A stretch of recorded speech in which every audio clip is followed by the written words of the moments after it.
ମଣିଷ ଜୀବନ କେବଳ ଘଟଣାର ଧାରାବଳୀ ନୁହେଁ, ବରଂ ଏହା ହେଉଛି ଭାବନାର ଏକ ସୁମଧୁର ଗଳ୍ପ। ପ୍ରେମ, ଆକର୍ଷଣ, ସୁଖ, ଦୁଃଖ, ହସ, କାନ୍ଦ, ପ୍ରତ୍ୟେକ ମୁହୂର୍ତ୍ତ ପଛରେ ଲୁଚି ରହିଛି ଏକ ନୀରବ ଶକ୍ତି। କେମିତି? ସୁନ୍ଦରୀ ତରୁଣୀଟିଏ ଦେଖିଲେ ଯୁବକର ହୃଦୟ ଧଡ଼ପଡ଼ ହୁଏ। ସୁମଧୁର ଗୀତଟିଏ ଶୁଣିଲେ ଆମମାନଙ୍କର ମନ ମୋହିତ ହୋଇଯାଏ। ଦୁଃଖଦ ଘଟଣାଟିଏ କାନରେ ପଡ଼ିଲେ ଆଖିରୁ ଆପେ ଆପେ ଲୁହ ବାହାରିଯାଏ। ଏହା କିପରି ହୁଏ? ଏହା ପଛରେ କେଉଁ ଶକ୍ତି କାମ କରେ? ଶତାବ୍ଦୀ ପୂର୍ବେ କାଳିଦାସ ଏମିତି ଏକ ଆବେଗପୂର୍ଣ୍ଣ ସୁଖର ଆବେଗପୂର୍ଣ୍ଣ ମୁହୂର୍ତ୍ତରେ ଜୀବନରେ ଭୁଲ ପଥ ଦେଇ ଗତି କରିଥିଲେ। ଆଉ ଆଜି ମଧ୍ୟ ଆମମାନଙ୍କର ଜୀବନ ପରିଚାଳିତ ହେଉଛି ସେହି ଅଦୃଶ୍ୟ ଶକ୍ତିର ନିର୍ଦ୍ଦେଶରେ। ତେବେ ସେହି ଅଦୃଶ୍ୟ ଶକ୍ତି କିଏ?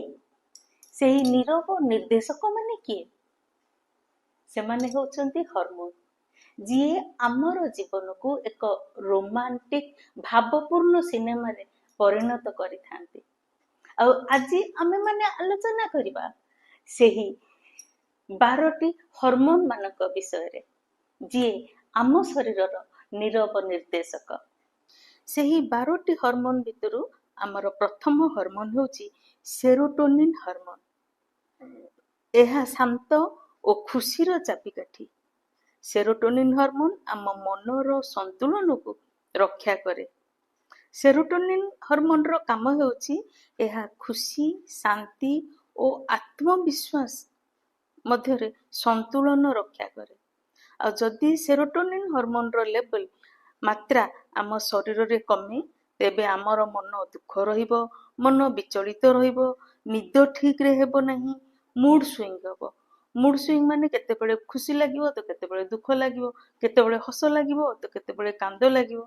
ତେବେ ଯଦି ତାହାର ମାତ୍ରା ଆମ ଶରୀରରେ କମିଯାଏ, ଆମେ ତାହାର ମାତ୍ରାକୁ, ସେରୋଟୋନିନର ମାତ୍ରାକୁ ବଢାଇବା କିପରି? ଆମେ ଦିନକୁ ଅତି କମରେ 20 ମିନିଟ ସୂର୍ଯ୍ୟାଲୋକର ସେବନ କରିବା।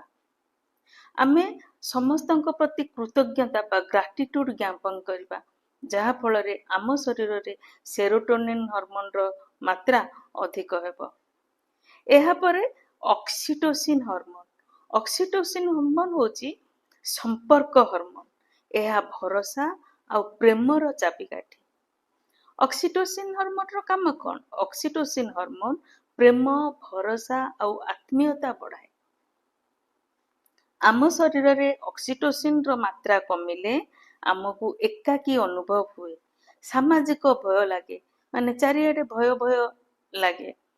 ତେବେ ଯଦି ଏହାର ମାତ୍ରା ଆମ ଶରୀରରେ କମ ଥାଏ, ଆମେ କିପରି ବଢେଇବା?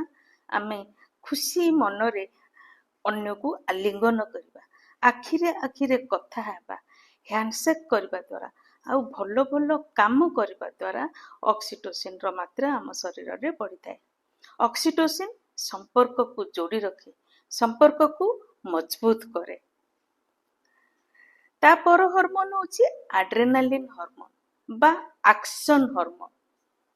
ଆକ୍ସନ ହରମୋନ ମାନେ ଏହା ଆମ ଶରୀରକୁ ତୁରନ୍ତ ଶକ୍ତି ଯୋଗାଏ, ଯାହା ଆପାତକାଳୀନ ପରିସ୍ଥିତିରେ ଏହା ଆମକୁ ସାହାଯ୍ୟ କରିଥାଏ। କିନ୍ତୁ ଆଡ୍ରେନାଲିନର ଆମ ଶରୀର ପାଇଁ ଆବଶ୍ୟକ, କିନ୍ତୁ ସବୁବେଳେ ନୁହେଁ, କେବଳ ଆପାତକାଳୀନ ପରିସ୍ଥିତିରେ ଏହା ଆମ ଶରୀର ପାଇଁ କି ଉପଯୋଗୀ ହେଇଥାଏ। ଆଉ ଯଦି ଆଡ୍ରେନାଲିନର ମାତ୍ରା ଅଧିକ ହୁଏ, ତେବେ ଆମ ଭିତରେ ଆଂଜାଇଟି ବଢିବ, ଡର ଲାଗିବ, ଶରୀରରେ ହାଲିଆ ହାଲିଆ ଲାଗିବ।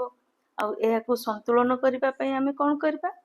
ପ୍ରକୃତି ସହ ଯୋଡି ହୋଇକି ରହିବା, ମାନେ ପ୍ରକୃତିର ଶାନ୍ତ ବାତାବରଣରେ ଧୀରେ ଧୀରେ ଶ୍ୱାସ ପ୍ରଶ୍ୱାସ ନେବା, ଯାହା ଫଳରେ ଆମ ଶରୀରରେ ଆଡ୍ରେନାଲିନର ମାତ୍ରା ସନ୍ତୁଳନ ହୋଇକି ରହିପାରିବ। ତାପର ହରମୋନ ହେଉଛି dopamine hormone, feel good hormone. ଯେଉଁ ହରମୋନର କ୍ଷରଣ ହେଲେ ଆମକୁ ସବୁ ଭଲ ଭଲ ଲାଗେ, ଖୁସି ଖୁସି ଲାଗେ। ଏହା ଲକ୍ଷ୍ୟ ପ୍ରାପ୍ତି ପାଇଁ କି ସହାୟକ ହୋଇଥାଏ, ଲକ୍ଷ୍ୟ ପ୍ରାପ୍ତି ପାଇଁ ଗତିଶୀଳ କରାଏ ଆମକୁ ଏବଂ ଲକ୍ଷ୍ୟ ପ୍ରତି ଧ୍ୟାନକୁ କେନ୍ଦ୍ରିତ କରାଏ। ଡୋପାମାଇନ୍ ହର୍ମୋନର କାମ ହେଉଛି ମନୋଯୋଗ ବଢେଇବ, ଉତ୍ସାହ ଆଉ ଆଗ୍ରହ ବଢେଇବ। କିନ୍ତୁ ଡୋପାମାଇନ୍ ଯଦି ଅଧିକ ହେଲା, ଡୋପାମାଇନ୍ର ମାତ୍ରା ଆମ ଶରୀରରେ ଅଧିକା ହେଲା, ଆମ ମନ ଅସ୍ଥିର ରହିବ, ଆସକ୍ତି ବଢିବ, ଫୋନ ଦେଖୁଥିବ ଦେଖୁଥିବ ଦେଖୁଥିବ, ନିଶା ଦ୍ରବ୍ୟ ଯଦି କିଛି ସେବନ କଲା ଚଲେଇଥିବ ଚଲେଇଥିବ ଚଲେଇଥିବ, ଏମିତି ଆସକ୍ତି ଭାବଟାକୁ ବଢେଇବ। ଆଉ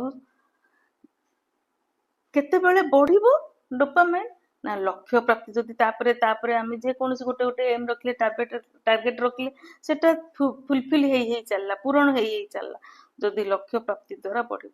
ଆଉ କିଛି ନୂଆ ନୂଆ ଶିଖିବା ଦ୍ୱାରା, ସକାରାତ୍ମକ ଟିପ୍ପଣୀ ଯଦି ଆମକୁ କିଏ କରନ୍ତି, କମେଣ୍ଟ କିଏ କରନ୍ତି, ତେବେ ବି ଏହା ଆମ ଶରୀରରେ ବଢେ। ସନ୍ତୁଳନ ପାଇଁକି ଆମେ କଣ କରିବା? ଡୋପାମାଇନ୍କୁ ସନ୍ତୁଳନ କରିବା ପାଇଁ ଆମେ ଡୋପାମାଇନ୍ ଡିଟକ୍ସ କରିବା। କେମିତି କରିବା? ଆମେ ସ୍କ୍ରିନ୍ ଟାଇମିଂ କମେଇବା ବା नो ସ୍କ୍ରିନ୍ କରିବା, नो ସ୍କ୍ରୋଲିଂ କରିବା, ଆଉ ଲକ୍ଷ୍ୟକୁ ଛୋଟ ରଖିବା। ଆଉ ଲକ୍ଷ୍ୟକୁ ଛୋଟ ରଖିବା, ସେଥିପାଇଁ ହାର୍ଡୱାର୍କ କରିବା, ଡିପ୍ ୱାର୍କ କରିବା। ଆଉ ସାଙ୍ଗେ ସାଙ୍ଗେ ଆମକୁ ରେଜଲ୍ଟ ମିଳିଯାଉ, ଆମକୁ ପୁରସ୍କାର ମିଳୁ, ତା ପ୍ରତି ମଧ୍ୟ ଆମର ଆସକ୍ତିକୁ ରଖିବା ନାହିଁ। ତେଣୁ ଡୋପାମାଇନ୍ କଣ କରେ ନା ଆମକୁ ଗତିଶୀଳ ହେବା ପାଇଁ, ଲକ୍ଷ୍ୟ ପଥରେ ଗତିଶୀଳ ହେବା ପାଇଁ ପ୍ରେରଣା ଯୋଗାଏ। ତାପରେ ଆସୁଛି ଗ୍ରେଲିନ୍ ହର୍ମୋନ ବା ଭୋକର ହର୍ମୋନ, ଯିଏ କହେ ମତେ ଖାଇବାକୁ ଦିଅ, ଆଉ ମସ୍ତିଷ୍କକୁ ଜଣାଏ ଏହା ହେଉଛି ଆମ ଖାଇବାର ସମୟ। ଖାଇବା ପୂର୍ବରୁ ଗ୍ରେଲିନ୍ର ମାତ୍ରା ଅଧିକ ଥାଏ ଏବଂ ଖାଇବା ପରେ ତାହା ଶାନ୍ତ ହୋଇଯାଏ।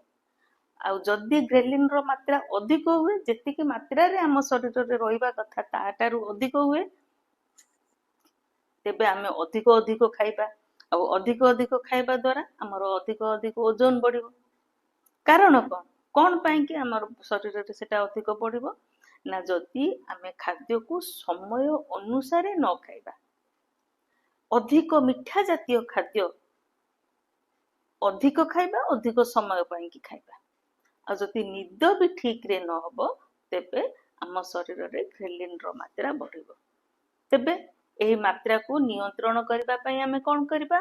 ଅଧିକ ପ୍ରୋଟିନ ଯୁକ୍ତ ଖାଦ୍ୟ ଖାଇବା, 7 ରୁ 8 ଘଣ୍ଟା ସୁଖ ନିଦ୍ରାରେ ଶୋଇବା, ସଠିକ ସମୟରେ ସଠିକ ମାତ୍ରାର ଆହାର ନେବା, ଯାହା ଫଳରେ ଆମ ଶରୀରରେ ଗ୍ରେଲିନ୍ ହର୍ମୋନ ବା ଭୋକର ହର୍ମୋନ ନିୟନ୍ତ୍ରଣ ହୋଇକି ରହିବ।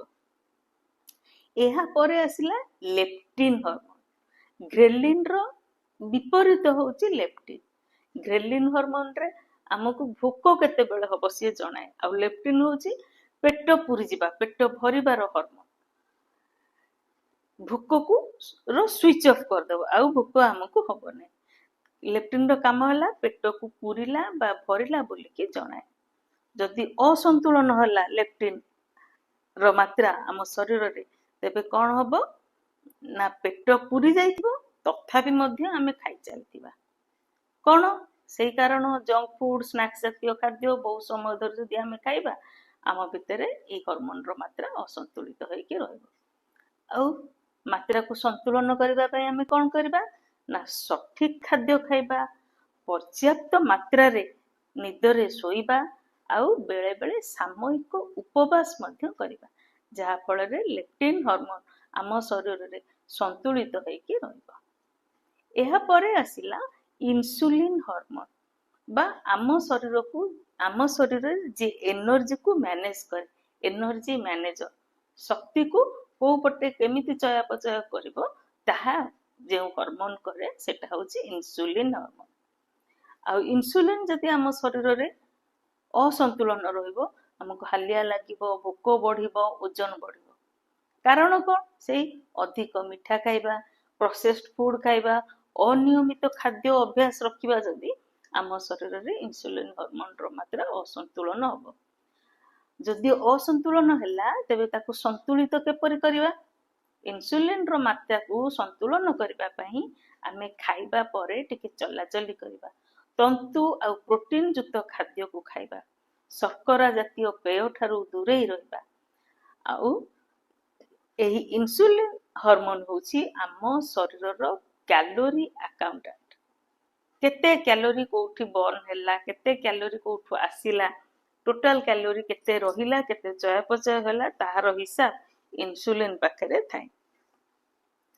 यह परे आसिला इस्ट्रोजेन एंड टेस्टोस्टेरोन हार्मोन।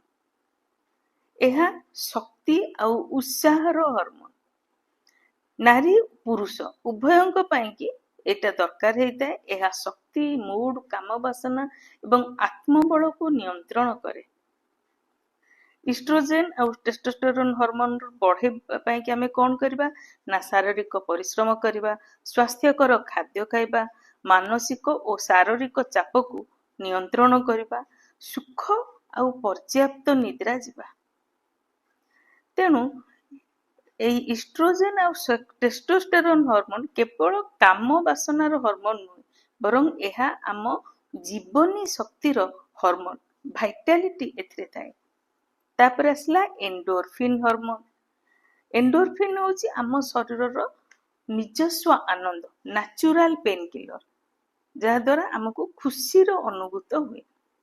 यह आम शरीर रे स्ट्रेस को कमाए और हैप्पीनेस को बढ़ाए। ए हार्मोन आम शरीर रे मात्रा केमती आम शरीर रे बढ़िबो ना नृत्य, संगीत और हसिबा द्वारा। यह प्राकृतिक एंटी डिप्रेसेंट। यार मात्रा बढ़िले आमको डिप्रेशन रु भी मुक्ति मिले, स्ट्रेस रु मुक्ति मिले। यह परे आसिला थायराइड हार्मोन। आम शरीर रो चयापचय मेटाबॉलिज्म रो इंजिन। जदि थायराइड मात्रा आम शरीर रे कमिला, आमे जदि अल्प काम करिबा तेबे हालिया लागिबो, आम ओजन मध्य बढ़िबो। आउ ए सब मात्रा को ठीक ठाक रखिबा पाई कि आमको आयोडीन युक्त खाद्य खाइबा दरकार, उपयुक्त मात्रा रे पानी पीबा दरकार, सुख और पर्याप्त मात्रा रे मध्य निद्रा जीवा दरकार। आउ थायराइड हार्मोन आम शरीरर आंतरिक शक्ति उत्पादन केंद्र। तापर आसिला मेलाटोनिन हार्मोन।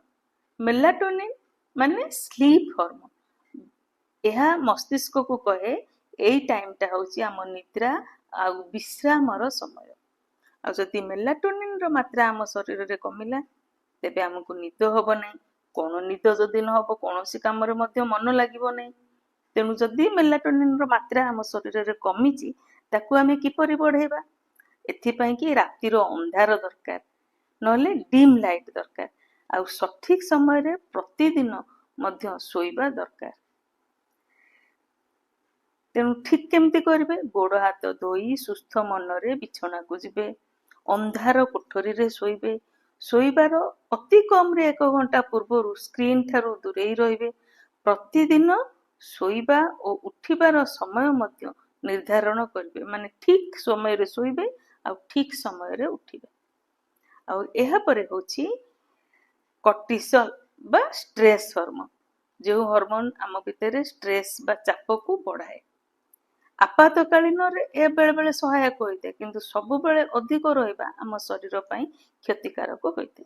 आ जदि कॉर्टिसोल रो मात्रा आम शरीर रे अधिक हुए, आम भितर एंजाइटी बढ़े, बेली फैट बढ़े, आम शरीर रो रोग प्रतिरोधक शक्ति मध्य कमी जाइथे।